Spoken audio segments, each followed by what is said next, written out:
coaching a volleyball game. I really want to travel. I mean, life's too short, typical, but I really want to go. Hugging everybody I see. I want to go have dinner and a movie at Alamo. We'll go on vacation. Maybe go to the movies just because it's been so long. Haven't had just a normal date night to the dinner and a movie with the wife. So. Oh, when I get an opportunity, go on a real vacation. I would say eating out and traveling. Not forget what I've learned during quarantine. I've always wanted to become a member at a wine club. So that would be a thing that I might want to try and do someday when we're not all dying of the COVIDs. I am hanging out with my friends and coworkers and student athletes without masks on. I miss the face-to-face. I'm hoping to compete in some gymnastics meets. We'll stick with that. I feel like I have two. One is being able to go out without a mask on. And then the other, I do enjoy traveling. So I'm looking forward to being able to travel again. Taking a trip, getting on a plane, going somewhere. I don't care where. Somewhere. Oh, I'm gonna take my cruise that I have planned. I'll probably go to a concert. Going out, with friends, and maybe not a big group this year because hold the horses. But going out with a group and being able to walk around and not just at some restaurant on the patio 10 feet, being able to socialize with your group, but then also random people, in places, Travel. The first thing I am doing is going to a Big 12 game. That's what I'm doing. Burning all my masks and hugging all my friends. Karaoke. I'm getting on an airplane and I'm going somewhere far away.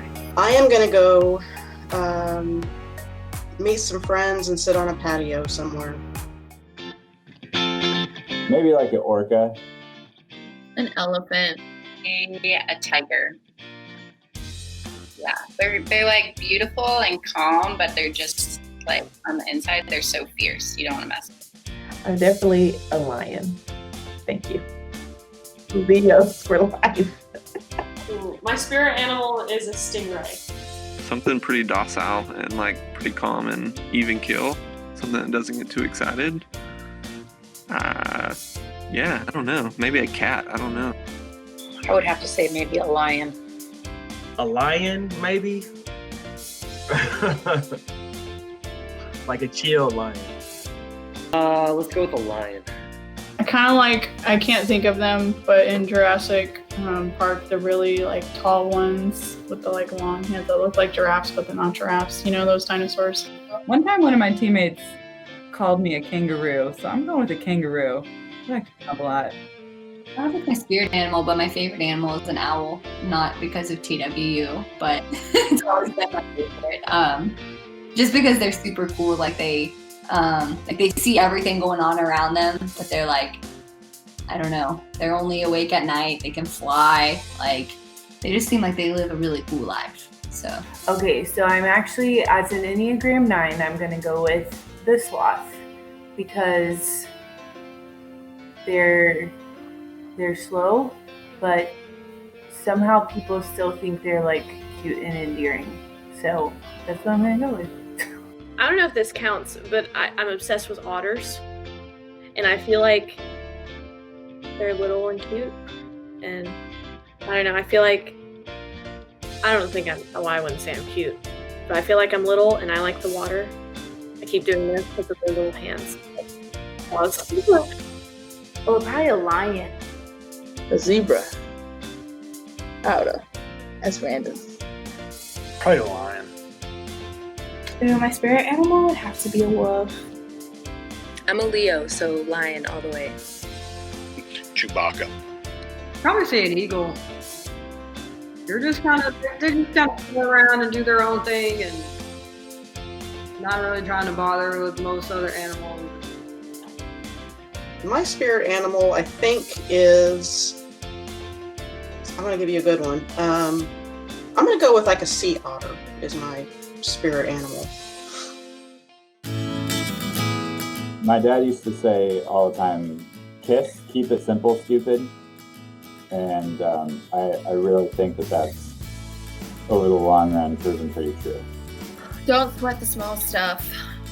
Don't get so wound up over things that you can't control. And it's all gonna work out. I don't know why I hate that piece of advice, but I love it at the same time because for some reason it always just does work out.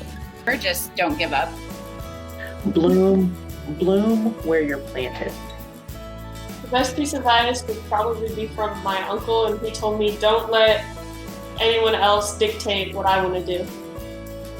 Just be who you are. One of your coaches, one of my coaches, just be you. Be the best at being you. I have to say the best piece of advice I've ever been given was when someone told me to fake it till I make it, because people don't know you don't know. Trust your gut. When you don't know what to do what you know to do. I guess I would say to know your limits, and know I feel like it's something people say all the time, but know what's in your control and not, because there's so many things as people we get so worked up about that aren't under our control, and it's hard to let go and realize that. And sometimes you don't until you have what I call hitting the brick wall. You take things one step at a time when it feels really overwhelming, to finish a project that way instead of being overwhelmed by the whole. Hard work will get you everywhere and anywhere you want to go. But and it doesn't need praise. It doesn't need, all of these other things, but you put your head down and do the work, you'll get where you want to be.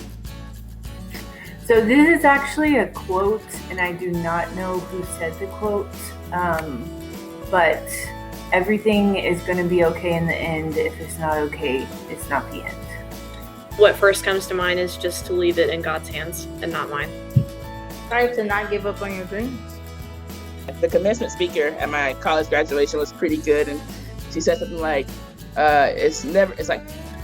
it's not a bad thing to want change or to change what you're doing.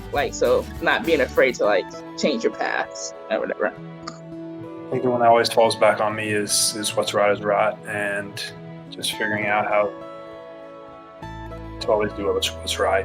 What's right is right. So prioritize that first, and everything else falls after that. I think that's probably the biggest piece that I got. And me and Paul were actually talking the other day, and I think the best advice that he told me was that I need to take a risk. I need to take the jumps, because if you stay somewhere for too long, they're never gonna they're just gonna continuously see you at a certain level. You won't be able to continue to grow at some point. Does that kind of make sense? So yeah, it was basically just be open, take the jump. You need to take the jump.